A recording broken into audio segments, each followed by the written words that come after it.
now subcommittee chair of the Southern Development Subcommittee of the Planning Committee of RIRA. I think a couple of things.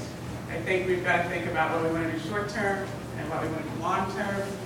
I think that we absolutely need to leverage the press, but in order to leverage the press, Jonathan's right, you have to do a lot of their job for them. You've got to give them what the story is, make it a story, get their attention. You can't just get them to follow an idea. So that we need to think strategically about the press. I have been doing what I can to get to a Wall Street Journal reporter because the Wall Street Journal recently covered me. It's not for government reasons, for other reasons. I think that we actually need to leverage Micah and Serrano. I mean, we need to really bring them into the process because they were very much snubbed in this too. And since they're in Albany, we need to leverage them. I think we actually need to give Dr. Ferreira sort of a way out. Like, that's why my post on the blog about having him replace David Kraut, maybe it's not the best, it's not the ideal, but at least gives him some sort of way out, gets on the board. We don't lose.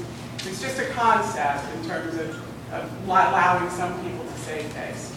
I think we need to get advice from the lawyer in terms of our long-term plan for making this island completely democratic and represented completely by people that we elect.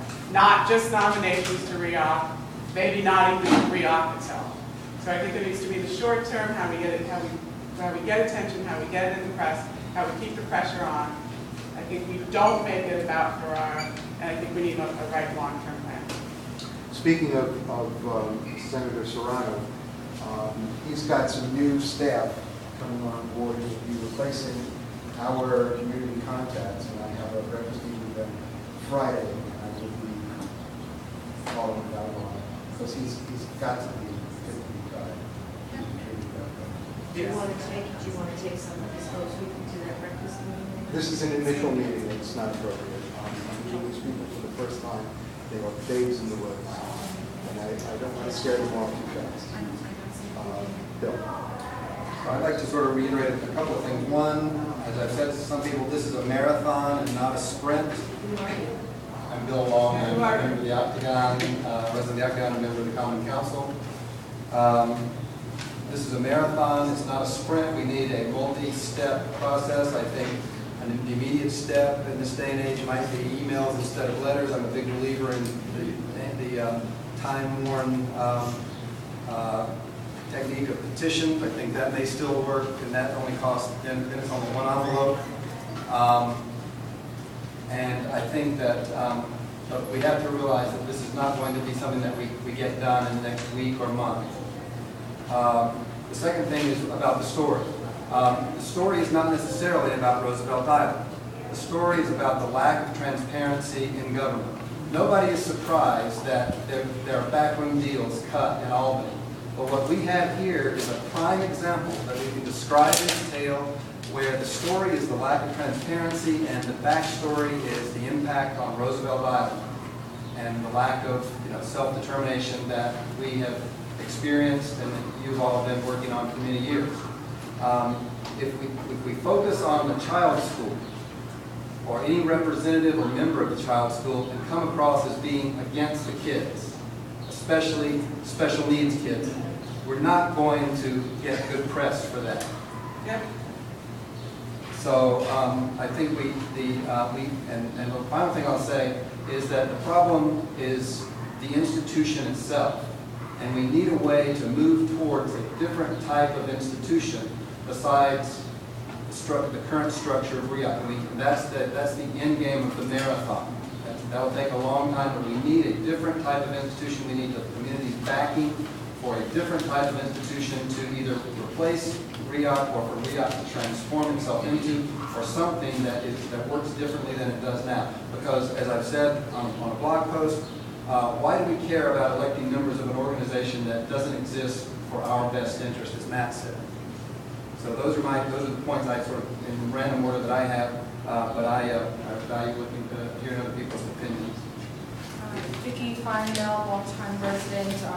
I was on the Residents Association for many years. I'm an original member of Maple Tree, and I, of agree with everything that's being said. I think that there's a lot of work that needs to be done.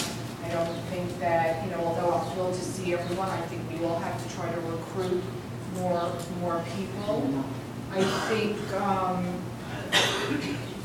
maybe we need subgroups, maybe we need people in charge of taking care of certain things in each building. I think the least expensive thing right now is to do what we can online and to get that going, and then to back up with people who don't use the internet, and maybe have people in lobbies and helping people, and lots of things have to be done, and it will cost money, and we're all going to have to figure out the best bang for the buck.